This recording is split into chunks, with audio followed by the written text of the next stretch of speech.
এখানে তিনটা পক্ষকে খুব উত্তেজিত দেখতে পাচ্ছি। একটা হচ্ছে বিএনপি, একটা হচ্ছে জামাত, আর একটা দেখতে পাচ্ছি এনসিপি কে।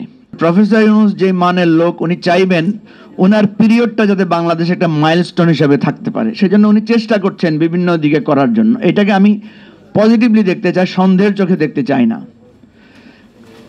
কারণ আমরা যে জিনিসটা সন্দেহ করছি যে উনি দীর্ঘায়িত করতে চান, উনি থেকে যেতে চান, উনি তো বলেছেন আমি থাকতে চাচ্ছি না, এখনই আমাকে ছেড়ে দেন। আবার আমরা ওনাকে ছাড়তেও চাই না।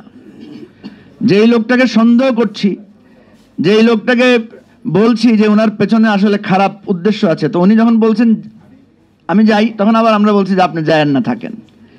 তো এই পরিধির মধ্যে আমাদের সমস্যাটাকে আলোচনা করতে হবে এবং সমস্যার সমাধান বের করতে হবে। এখন আসেন, প্রফেসর ইউনূস যে আলোচনাটা তুলেছেন যে নির্বাচনের পরিবেশ নাই, আমরা সব রাজনৈতিক দল, সিভিল সোসাইটি, আদার্স স্টেক হোল্ডাররা যদি আমরা বলি যে কি সমস্যা নির্বাচন নিয়ে বলেন, আমরা এনশিওর করব। আমরা কি এটা বলতে পারি না? নির্বাচনের সমস্যাটা কি আমি একটু আলোচনা তুলি, বাকিরা হয়তো বলবেন, খসরু ভাই আরো সুন্দরভাবে বলবেন। নির্বাচনের একটা সংকট হচ্ছে আইন শৃঙ্খলা পরিস্থিতি। কেন্দ্রগুলো ঠিকমতো ভোটাররা যেতে পারবে কিনা, ভোট গণনা ঠিকমতো হবে কিনা, ফলাফল ঠিকমতো হবে কিনা, এটাই তো, বা আরো কিছু আপনারা যদি বলেন। এই জায়গায় সংকট সৃষ্টি করবে কারা? বেশিরভাগই তো রাজনৈতিক দলগুলোই করবে। ভোট দখল, তারপরে আপনার কি বলে কেন্দ্র দখল, বা মানুষকে তার অধিকার হরণের কাজগুলো তো রাজনৈতিক দলগুলোই করবে। তাহলে রাজনৈতিক দলগুলো যদি আমরা একটা অ্যাসুরেন্স দেই গভর্নমেন্টকে যে আমরা একটা ফ্রি ফেয়ার ইলেকশনের জন্য চেষ্টা করব। এখন আমি দেখেন এখানে তিনটা পক্ষকে খুব উত্তেজিত দেখতে পাচ্ছি। একটা হচ্ছে বিএনপি, একটা হচ্ছে জামাত, আর একটা দেখতে পাচ্ছি এনসিপি কে। বিএনপি জামাতের একটা সঙ্গত কারণ আছে, কারণ বিএনপি জামাতের কোথাও কোথাও তাদের ভোট যুদ্ধ আছে, তাদের একটা মানে কনস্টিটিউয়েন্সি বেস, তাদের একটা কম্পিটিশন আছে। এটা হচ্ছে 50 থেকে 60-70টা, বা আরো বাড়ালে এটাকে আপনি 100 ধরলেন।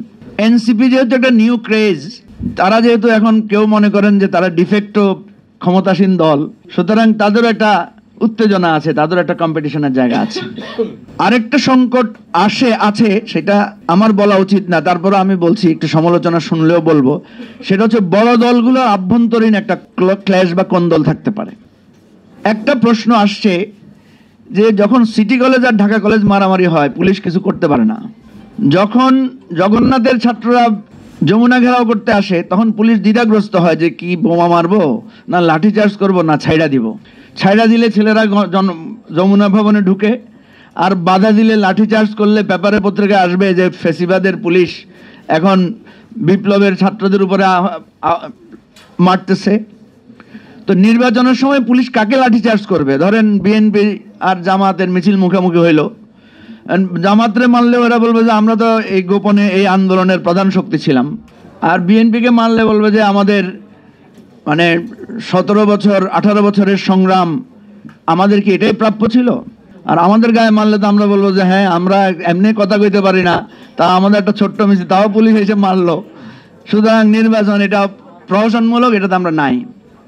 কারণ দেখেন এখানে রাজনীতিটা কিন্তু ঘুরপাক খাচ্ছে একটা ন্যারেটিভ দাঁড় করানোর পেছনে।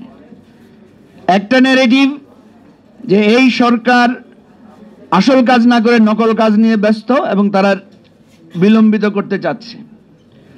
আর একটা ন্যারেটিভ হচ্ছে এই সরকার সহযোগিতা পাচ্ছে না, সে সংস্কারও করতে পারছে না, সে নির্বাচনও করতে পারছে না।